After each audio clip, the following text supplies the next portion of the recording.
এক নাম্বার ক্ষতি, ধর্মীয় বিদা ভিতরে ঢুকবে না, ভালো লাগবে না। কোরআন হুজুর বললে, এই যুগে কোরআন হাদিস বললে আহলে হাদিস গো মাহফিলে মাশাআল্লাহ এরা শুনে। আমরা মাযহাব যারা মানি, এই আমগো এক দুর্ভোগ, কপাল খারাপ। আমাদের মাহফিল গুলাতে এত মিথ্যা গল্প কাহিনী হয়, আর ওইটাতে মানুষ খুব বেশি হয়। এদিক দিয়ে আমরা ব্যর্থ। এই ব্যর্থতা, এটা আমাদের ব্যর্থতা, কিছু করার নাই। আমরা হয়ে গেছি এরকম। আহলে হাদিস এক জায়গায় সফল, এদের শ্রোতারা এদের মাহফিলে যায় হাদিস কোরআন শুনতে, এদিক দিয়ে এরা সফল। যাই কোক, কিন্তু এরা এর বাইরে বলবে না সফল। আমরা এই জায়গায় ব্যর্থ। আমি এখন আপনাদের সামনে একটা গল্প শুরু করি যার কোনো অস্তিত্ব নাই। যেমন এমন গল্প শুনছেন আপনারা, এক ব্যক্তি তার বউরে দেখছে মাছ কুটতেছে, বেড়া গেছে গোসল করতে, গোসল করে দেখে বেড়া বেড়ি হয়ে গেছে।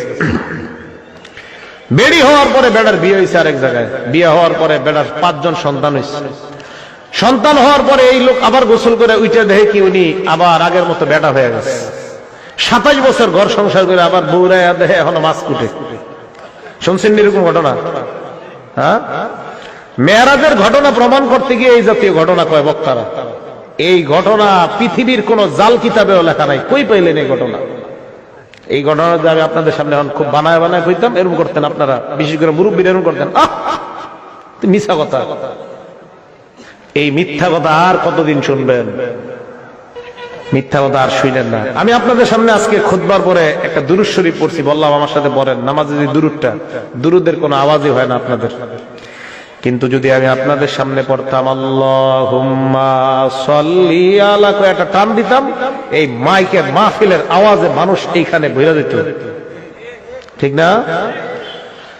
আল্লাহুম্মা সাল্লি আলা বইলা টান দিলে মানুষ জায়গা দেওয়া যাইতো না, যেটা বাপ দাদার থেকে শিখছেন। আমি যে দুরূদ পাঠ করলাম, এই দুরূদ দুনিয়ার শ্রেষ্ঠ মানুষ মুহাম্মদ সাল্লাল্লাহু আলাইহি ওয়াসাল্লাম, দুনিয়ার শ্রেষ্ঠ উম্মত আবু বকর সিদ্দিককে শিখায়া দিছে।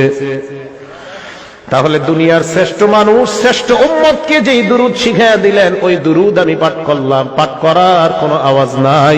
আর বাপ দাদার শিখানো দুরূদ যদি আমি আপনাদের সামনে পড়তাম, মাঠের মধ্যে আওয়াজে মানুষ আরো ভরপুর হয়ে যাইত।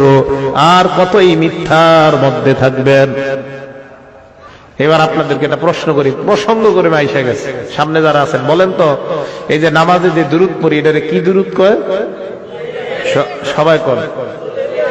এই কথা কই পেয়েছেন আপনারা? এটার নাম দুরূদ ইব্রাহিম। এটা কই আছে লেখা? কোন আপনারা? এটা লেখা করি গ্রামের ওই জায়গায়। এবার পড়ি, একটু শোনেন। আল্লাহুম্মা সাল্লি আলা মুহাম্মাদ, নবীজির নাম কয়বার পাইলাম? একবার। ওয়া আলা আলি মুহাম্মাদ কামা সাল্লাইতা আলা ইব্রাহিম, ইব্রাহিম নবীর নাম, একবার। ওয়া আলা আলি ইব্রাহিম। তাহলে দুরুদের নাম দুরুদে মুহাম্মদি না হয়ে কেন দুরুদে ইব্রাহিম হয়ে যায়?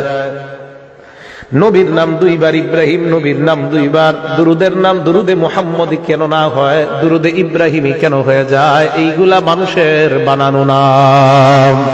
কোরআন হাদিসের কোথাও এই দুরুদের নাম লেখা নাই। আজকে থেকে মনে রাখবেন, এই দুরুদ সেই দুরুদ যেই দুরুদ আমরা নামাজের মধ্যে পড়ি, বাস এটার নাম এই দুরুদ।